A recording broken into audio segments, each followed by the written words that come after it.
สวัสดีค่ะวันนี้ Happy Phone นะคะจะมารีวิวตัวนี้นะคะก็คือตัวขยายสัญญาณ Wi-Fi นะคะของ Xiaomi ค่ะสำหรับคนที่สงสัยนะคะว่า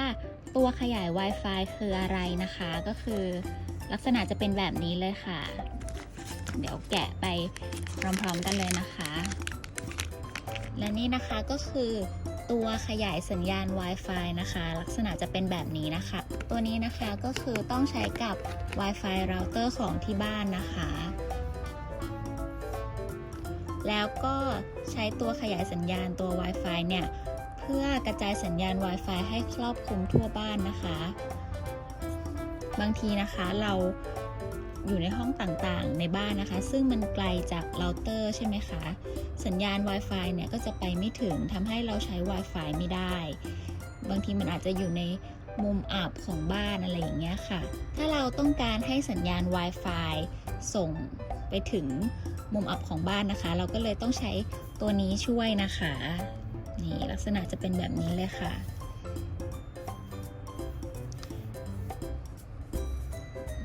นี่ก็เปิดเป็นหัว USB ค่ะแล้วตรงนี้ก็จะหมุนได้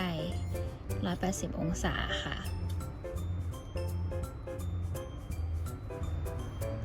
ตัวนี้นะคะทำจากวัสดุอย่างดีเลยนะคะแล้วก็ตรงนี้ค่ะจะมีปุ่มรีเซ็ตให้ด้วยค่ะแล้วก็ถ้าสมมุติเราเสียบใช้งานนะคะ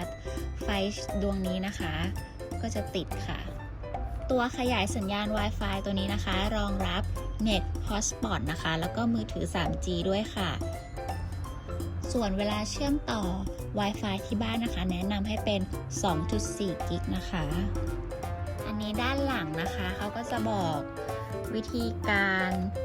ใช้ตัวนี้นะคะเราจะใช้เสียบกับอะแดปเตอร์แบบนี้ก็ได้นะคะหรือว่าจะใช้เสียบกับปลั๊กไฟไปเลยก็ได้นะคะแบบลักษณะนี้นะคะ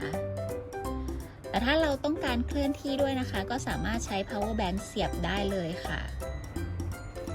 การใช้งานตัวนี้นะคะเราก็ต้องโหลดแอปของ Xiaomi มาก่อนนะคะซึ่งจะสแกนตรงนี้เลยก็ได้นะคะหรือว่าจะเซิร์ชหาเลยก็ได้ค่ะ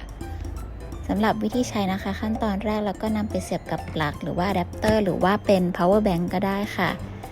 ถ้าเครื่องทำงานนะคะก็จะมีไฟติดแบบนี้เลยค่ะจากนั้นก็โหลดแอป Xiaomi Home เพื่อการใช้งานค่ะพอเปิดแอปมานะคะขั้นตอนแรกเราก็ต้องลงทะเบียนก่อนนะคะลงทะเบียนผ่าน Facebook ก็ได้ค่ะสะดวกดีค่ะหลังจากนั้นเราก็ต้องแอดอุปกรณ์ของเรานะคะทำตามที่ลูกศรชี้เลยนะคะ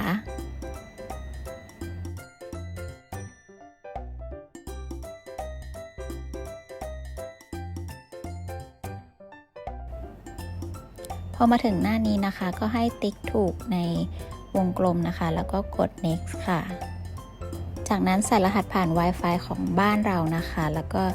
กด next นะคะกดไปเรื่อยๆนะคะก็จะไปที่ Wi-Fi นะคะของเรานะคะในโทรศัพท์ค่ะจากนั้นนะคะเราก็เลือก Wi-Fi ที่ชื่อว่า Xiaomi Repeater นะคะตามลูกศรเลยค่ะ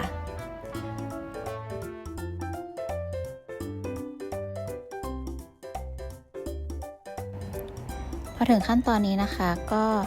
รอสักครู่นะคะ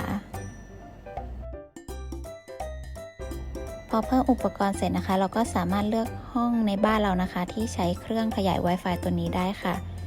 ชื่ออุปกรณ์เราก็สามารถเปลี่ยนได้ค่ะหรือว่าเราจะสามารถแชร์อุปกรณ์นี้ใช้กับคนอื่นก็ได้ค่ะตัวแอปนะคะถ้าเรากดมุมขวาล่างนะคะแล้วเลือกที่ Setting นะคะสามารถเปลี่ยนเป็นภาษาไทยได้ด้วยค่ะ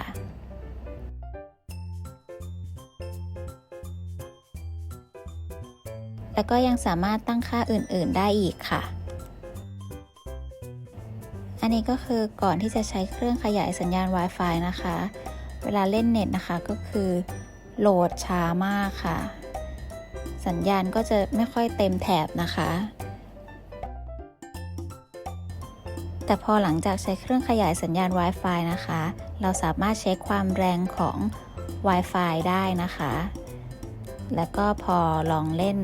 Instagram นะคะก็เห็นเลยว่าโหลดเร็วมากรูปขึ้นทุกรูปเลยค่ะไม่ต้องรอนานๆอีกต่อไปแล้วค่ะจากการใช้งานมานะคะก็จะรีวิวเลยนะคะว่าปกติที่บ้านนะคะเราเตอร์ Wi-Fi จะอยู่ชั้น2และพอเราขึ้นไปชั้น3เนี่ยทำให้สัญญาณ Wi-Fi ไปไม่ถึงชั้น3นะคะทำให้เราใช้งาน Wi-Fi ไม่ได้นะคะพอเราเอาตัวเนี้ยมาติดตั้งนะคะมาใช้งานก็ทำให้สัญญาณ Wi-Fi ส่งถึงชั้น3ค่ะและเราก็สามารถใช้งาน Wi-Fi ได้นะคะถึงแม้ว่าห้องเราจะอยู่ในมุมอับของบ้านนะคะเราก็สามารถใช้งาน Wi-Fi ได้ค่ะสำหรับใครนะคะที่สนใจเครื่องขยาย Wi-Fi ของ Xiaomi ตัวนี้นะคะสามารถ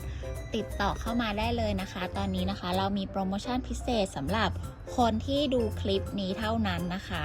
สนใจสามารถติดต่อได้เลยนะคะเพราะว่าของเนี่ยมีจำนวนจำกัดนะคะถ้าอยากใช้ Wi-Fi แรงๆเร็วๆนะคะต้องรีบซื้อกันนะคะห้ามพลาดเด็ดขาดนะคะ